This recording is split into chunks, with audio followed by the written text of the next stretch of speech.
అందరికీ నమస్కారం. News 1 network 7 PM top 10 news bulletin కు స్వాగతం. ముఖ్యాంశాలు. అమర జవాన్లకు ప్రధాని మోదీ ఘన నివాళి. కార్గిల్ యుద్ధంలో మరణించిన జవాన్లకు ప్రధాని మోదీ అంజలి ఘటించారు. 25 సంవత్సరాల క్రితం కార్గిల్ యుద్ధంలో భారత సైనిక సాహసాలు ప్రజల మధ్యలో చిరస్థాయిగా నిలిచిపోతాయని ఆయన పేర్కొన్నారు.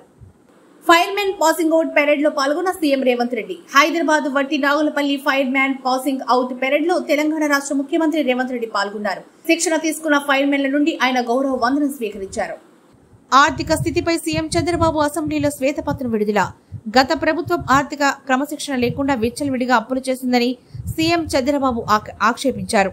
రాష్ట్రం ప్రస్తుతం 14 లక్షల కోట్ల అప్పులో ఉందని అన్నారు. చంద్రబాబు వన్నీ కాకి లెక్కలే, జగన్ కౌంటర్. శ్వేతపత్రం పేరుతో ఆర్థిక స్థితిగతులపై సీఎం చంద్రబాబు కాకి లెక్కలు చెబుతున్నారని వైసీపీ అధినేత జగన్ విమర్శించారు. 2024 జూన్ నాటికి రాష్ట్ర అప్పులు 7.50 లక్షల కోట్లు మాత్రమేనని, 14 లక్షల కోట్లు అప్పు అని సీఎం పేర్కొనడం హాస్యాస్పదంగా ఉందని అన్నారు. పంచాయతీ ఎన్నికలపై సీఎం రేవంత్ సమీక్ష. తెలంగాణలో స్థానిక సంస్థల ఎన్నికల నిర్వహణపై మంత్రి సీతక్క అధికారులతో సచివాలయంలో సీఎం రేవంత్ రెడ్డి సమీక్ష నిర్వహించారు. రిజర్వేషన్ల పెంపు పెట్టాలని సుప్రీంకోర్టు ఆదేశాలు జారీ చేయడంతో సాధ్యాసాధ్యాలపై ఆయన ఆరా తీశారు. హైదరాబాద్ లో రేవ్ పార్టీ. రాష్ట్ర రాజధాని హైదరాబాద్ హైటెక్ సిటీ ప్రాంతంలో రేవ్ పార్టీ నిర్వహించగా పోలీసులు దాడులు నిర్వహించి 20 మందిని అరెస్ట్ చేశారు. ఏపీ తెలంగాణకు మరో 4 రోజులు భారీ వర్షాలు. వచ్చే 4 రోజుల పాటు ఏపీ తెలంగాణలో భారీ వర్షాలు కురుస్తాయని వాతావరణ శాఖ తెలిపింది. వారం రోజులుగా కురుస్తున్న వర్షాలకు ప్రజలు తీవ్ర ఇబ్బందులు ఎదుర్కొంటున్నారు.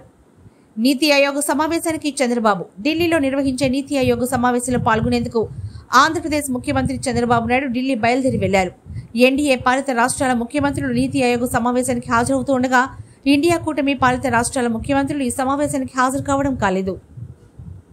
భారీ లాభాల్లో స్టాక్ మార్కెట్లు. వర్షం నష్టాల్లో ఉన్న స్టాక్ మార్కెట్లో లాభాలొచ్చాయి.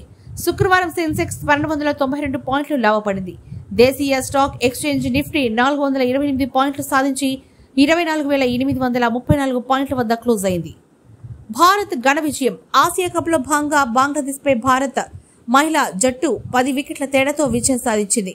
బంగ్లాదేశ్ జట్టు నిర్ణీత 20 ఓవర్లలో 8 వికెట్ల నష్టానికి 80 పరుగులు చేయగా భారత జట్టు 11 ఓవర్లలోనే వికెట్ నష్టపోకుండా లక్ష్యాన్ని ఛేదించింది. తదుపరి తాజా వార్తల కోసం చూస్తూనే ఉండండి న్యూస్ 1 నెట్వర్క్.